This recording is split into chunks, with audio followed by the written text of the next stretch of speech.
Então, pô, vamos voltar para 2025, que parece menos assustador. Então. Assim, isso que não tá nada legal também, né? Não. Não é como se a gente não tivesse guerra, nem. Ou guerras de mais de um jeito, né? Porque tem a guerra que os caras estão mesmo um atirando no outro e morrendo. Temos o Trump e o seu tarifaço. Como é que tá esse tarifaço do Trump? Ele voltou atrás em algumas coisas, né? Voltou. Voltou atrás em praticamente tudo, né? Porque ele jogou. Primeiro ele voltou atrás para o mundo, e depois ele voltou atrás para a China. Não está igual às tarifas. A tarifa que os Estados Unidos têm sobre a China é maior. Mas os dois recuaram e desaceleraram por 90 dias. A gente não sabe o que vai acontecer. Aliás, essa é uma pergunta que mostra bastante do mundo que a gente vive hoje. Para qualquer pessoa que você perguntar, até para o próprio Trump, qual será a política comercial americana daqui um mês? Ou daqui, 120 dias? Ninguém sabe. Porque ele muda de ideia. Ele já falou, assinou uma vez um suposto, chegou num acordo com o Canadá e com o México e mudou de ideia no meio do caminho. E depois mudou de ideia mais 3 vezes. Então, nada é certo. O ponto que nós temos aqui é um grande desequilíbrio e um problema na economia do mundo. E isso é muito sério. E nesse ponto de vista, o Trump está certo. Ele acerta no diagnóstico do problema. Mas ele está desesperado? É isso que está acontecendo? Existe um problema e o diagnóstico que ele fez do problema, que a equipe dele fez do problema, está correto. A coragem em tentar tratar do problema também está correto. Aí tem a pergunta: e o remédio usado e a forma usada estão corretos? Não. Então, antes Totalmente da gente ir para aí, Tá bom. problema e o diagnóstico. Qual que é o problema e qual que é o diagnóstico que eles fizeram? Tá bom. O problema diagnóstico é 1. O 2 tratar, ter a coragem de tratar do problema. Tá. Esse é o 2. O 3 é o remédio e o 4 é a forma como se aplica o remédio. Entendi. Diagnóstico. O que está acontecendo? A economia do mundo tem um grande desequilíbrio. Tá. Um desequilíbrio estrutural. Qual é o desequilíbrio? Você tem alguns países que são superavitários persistentes. O que significa isso? Eles exportam um monte e não importam nada. Importam muito menos do que eles exportam. Constantemente. Só que se a economia funcionasse de uma maneira livre, esses desequilíbrios eles se equacionam. Por quê? No começo, a China produz demais e vende demais, porque ela tem uma vantagem. Essa vantagem vem, vamos supor, da produtividade dela ligada com a mão de obra. Tá. Conforme a China vai vendendo, ela vai enriquecendo. E o salário chinês vai acontecendo o quê? Vai aumentando. E conforme ela vai enriquecendo, e o dinheiro chinês também vai se valorizando. Então, as exportações, as produções chinesas vão ficando menos competitivas. Entendi. Então, percebe? Ela não é um país que só exporta, só superávit. Isso tende a cair, conforme essa vantagem vai mudando com o tempo. A China continua crescendo, mas agora numa escala menos acelerada, inclusive. Teria que acontecer isso. Tá. Teria que acontecer o quê? Os salários chineses aumentarem. E aí eu já falei isso, e aí os críticos que não entendem, não prestam atenção no que eu falo. Eu não estou dizendo que o salário chinês não aumenta. O salário chinês aumenta. Mas proporcionalmente à produtividade e ao ganho e o crescimento da economia chinesa, o salário chinês não cresce proporcional. Entendi. Ou seja, o que está acontecendo? Você está tirando a riqueza que está sendo gerada pelo trabalhador chinês e transferindo para algum lugar. Para qual lugar? Para o setor produtivo chinês. Para as fábricas chinesas. Essa transferência ela é feita com uma política industrial. A política industrial é uma espécie de tarifa. É uma medida protecionista não tarifária. A tarifa é você colocar um imposto para o outro. Tudo que entrar daqui vai ser assim. A China não fez isso. Ela adotou outras medidas protecionistas baseadas numa política industrial. A política industrial ela é, em última instância, uma política comercial também. E como que ela faz isso? Por exemplo, quando o salário do chinês não aumenta, ela está subsidiando o setor produtivo chinês, as empresas chinesas. Ela está tirando do trabalhador e dando para a empresa, porque a empresa teria que pagar um salário mais alto. Para os setores low-tech ali. Para qualquer setor. Tá.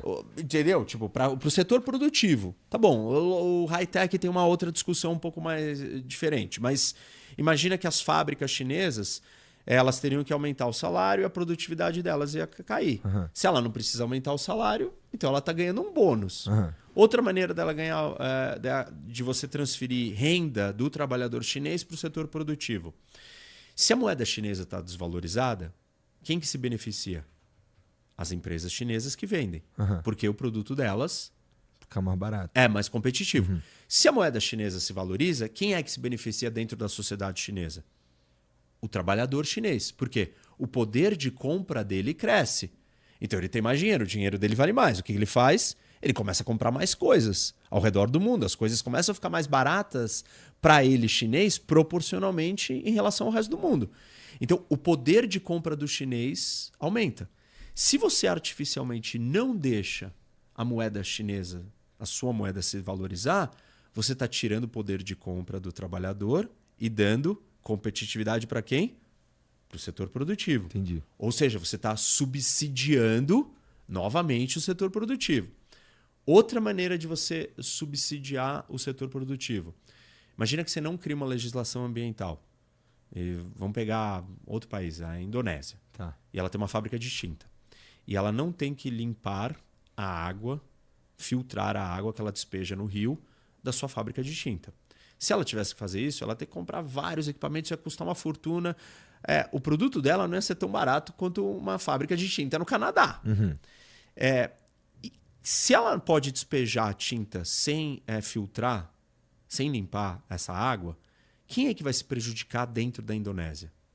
No caso da China. Os caras que... Os trabalhadores. Porque quem é que vai ficar doente, que vai pegar água contaminada? As pessoas. Isso é uma forma de subsídio à indústria chinesa ou da Indonésia. Porque ela não tem que gastar com uma máquina e quem é que vai gastar com saúde? Uhum. O trabalhador. Juros subsidiados. Normalmente, se os juros é financiado da poupança do trabalhador, da poupança da população do estado inteiro, você pega esse dinheiro e empresta para as empresas de uma forma mais baixa do que realmente vale, você não está dando o retorno que você daria para essa população do dinheiro dela. Uhum. Então, você está transferindo renda dela para o setor produtivo chinês. Tudo isso que eu estou explicando é para mostrar que a China artificialmente adotou um modelo econômico que privilegia o seu setor produtivo. Até aí tudo bem. Uhum. Todo mundo já adotou esse modelo na história. O Brasil adotou isso nos anos 50, 60. Uhum. Estados Unidos adotou. A Alemanha adota. O Japão está tentando sair desse modelo há décadas. Está quase saindo. A Coreia do Sul adota. Por isso que a Alemanha é superavitária. Por isso que a China é superavitária. Por isso que a Coreia do Sul... O Japão agora começou a ficar deficitário. Tá. Então, isso é um desequilíbrio. E aí a China tem 3 opções. Ela produz um monte de coisa. Porque ela está artificialmente bombando o seu setor de produção.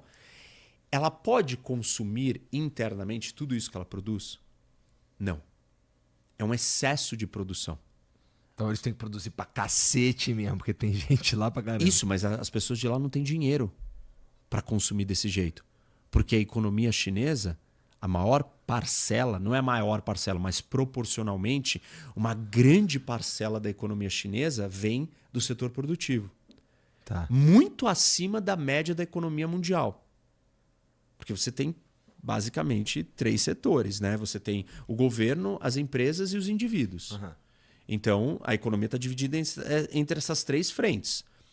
A economia americana é o inverso da chinesa. A parte mais forte da economia é o consumo. Uhum. Então, veja, você tem um excesso de produtividade porque você criou esse modelo. Porque esse modelo te fez crescer muito rápido. Porque esse modelo é muito eficiente no começo, quando você tem baixo investimento, quando você está quebrado, quando você não tem infraestrutura. E a China veio de Mao, veio de guerra civil, veio de ocupação japonesa. Ela precisava gastar com tudo isso. E fez sentido ela gastar. Só que chega uma hora que esse modelo não dá mais resultado.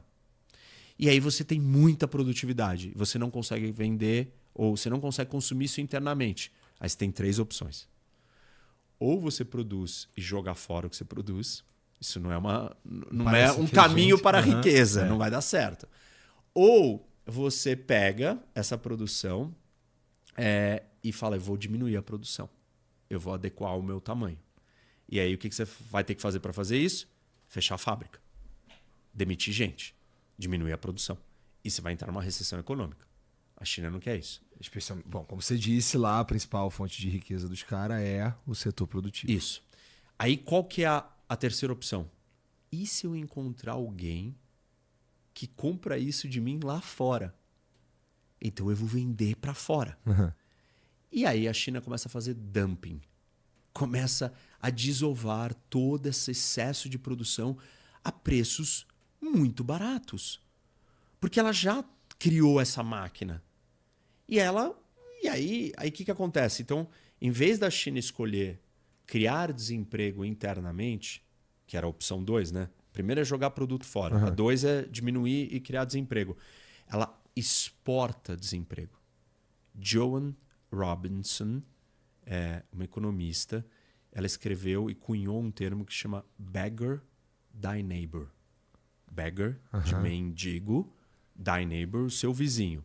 Transforme o seu vizinho num mendigo. Uhum. E o que seria isso? É uma política que você exporta desemprego. Então a China está exportando desemprego para os Estados Unidos. Por quê? Que está vendendo muito barato. Isso. E aí o que a indústria americana faz? Desculpa, não faz sentido. Eu não consigo produzir com aquele preço. Então eu vou fechar minha fábrica. E aí eu vou demitir todo mundo aqui. Uhum.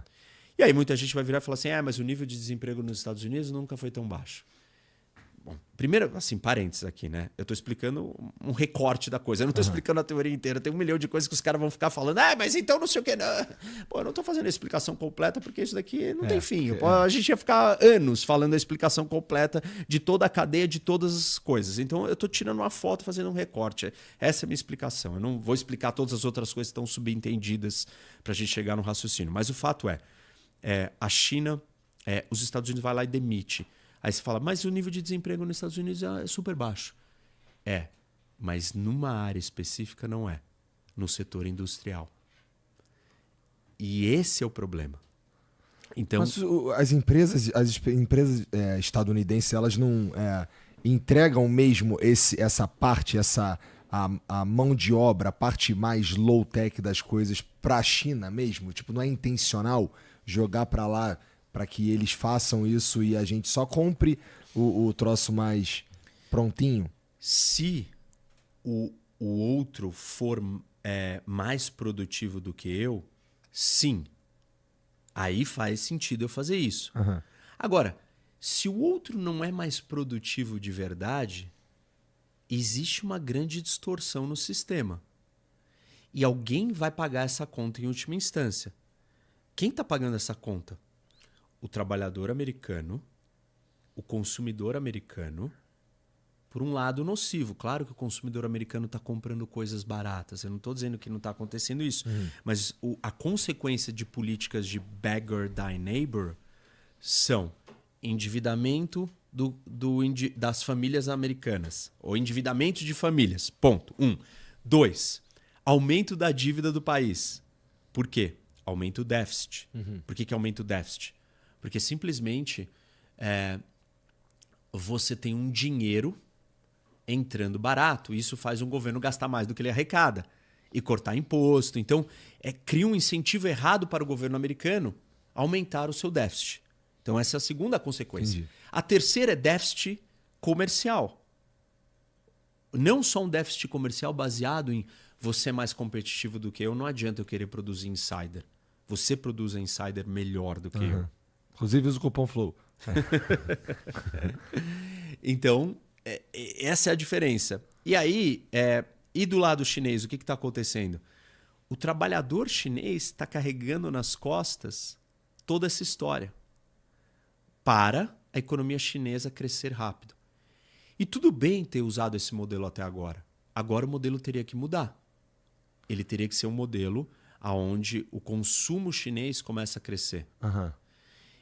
80% de todo o excesso de poupança do mundo vai para 4 países. Os 4 anglofônicos. Estados Unidos, Reino Unido, Austrália e Canadá. Porque eles têm instituições similares, são lugares seguros, confiáveis, economias abertas. Então eles recebem todo esse dinheiro. Quando eles recebem todo esse dinheiro, eles serão deficitários, certo? Comercialmente, no comércio deles. E aí, quando ele é deficitário, tipo assim, isso começa a criar outros problemas. E no caso, para o Trump, cria um problema exatamente com a base eleitoral dele, que é a base do Rusty Belt, né, do cinturão enferrujado, que perdeu o seu emprego na indústria e que foi lá e voltou no Trump dizendo: eu vou proteger os empregos dos Estados Unidos, eu vou reindustrializar o país. Esses são os caras que estavam na classe média e acabaram... Porque eu ouvi que nos últimos 20 anos, 1/3 da galera que estava na classe média empobreceu a ponto de não estar mais. Isso. Então, essa é uma questão política interna que força o Trump a querer lidar com o problema. Mas tem outras 2 questões muito sérias e mais importantes ainda do que a base eleitoral que fez ele estar no poder. Que é do ponto de vista econômico, a indústria é muito estratégica. Eu sei que nós vivemos na era da tecnologia, mas a aplicação prática de tecnologia acontece, em última instância, na indústria. Né? A indústria é o lugar onde você tem padronização. Isso daqui é desse tamanho e quando é padronizado, eu ganho economia de escala. Ou seja, eu consigo produzir isso daqui com um investimento inicial, que ele não vai mudar tanto, e eu vou ganhando escala e isso daqui vai me dar um ganho imenso lá na frente, ao longo do tempo.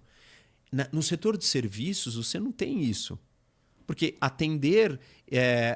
tá bom que a gente está tentando atender o telefone agora com AI, mas ainda assim não funciona totalmente e cada atendimento é personalizado. O problema do Igor é que, hackearam o negócio dele. O meu problema é que a internet não funciona. Cada um liga com um problema. Você não ganha escala. E a Amazon?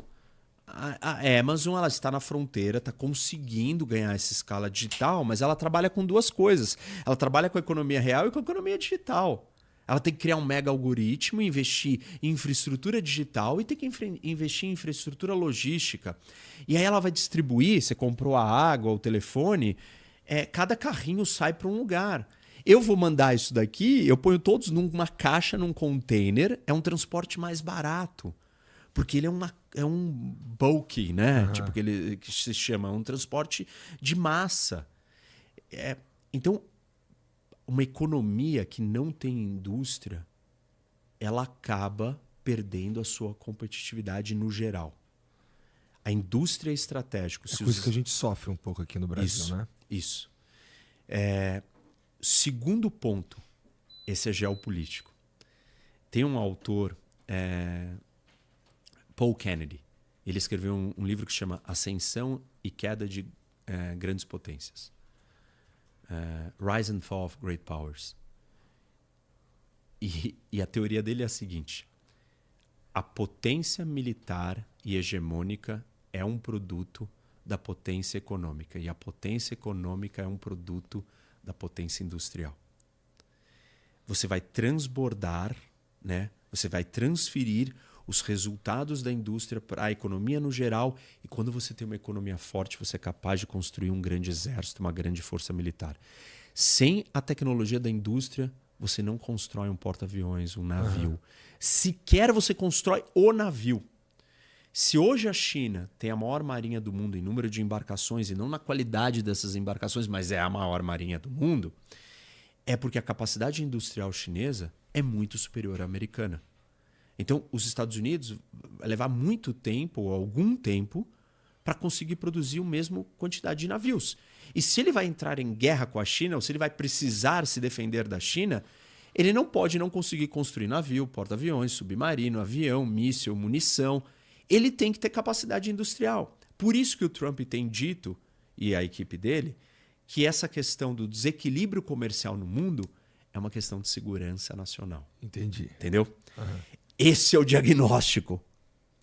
E aí, já que é de segurança nacional, já que é fundamental para a economia, fundamental para a tecnologia, precisa ser tratada. Aham. E precisa de coragem. Porque requer uma rearquitetura de um negócio que ninguém consegue mexer. Porque é um colapso, é um choque o que tem que ser feito para mudar isso. O Keynes, lá atrás, quando no Bretton Woods se criou a arquitetura econômica do mundo de hoje, ele virou e falou assim, olha, nós temos um grande problema. Se existirem nações superavitárias persistentes, não vai dar certo o comércio internacional. Na época, quem era a nação superavitária era os Estados Unidos. E os Estados Unidos foi contra criar uma regra que proibia existir uma nação superavitária. Do mesmo jeito que a China vai ser contra hoje. Tá tudo bem, é parte do jogo. Só que os Estados Unidos têm um problema. E se os dois são adversários, um vai tentar resolver o problema, né? Cada um vai puxar a corda pro seu lado. Tecnicamente, em uma guerra comercial, aquele que depende das exportações é o que vai se dar mais mal. Aham. Ou seja, tecnicamente a China, numa guerra comercial, tende a não aguentar.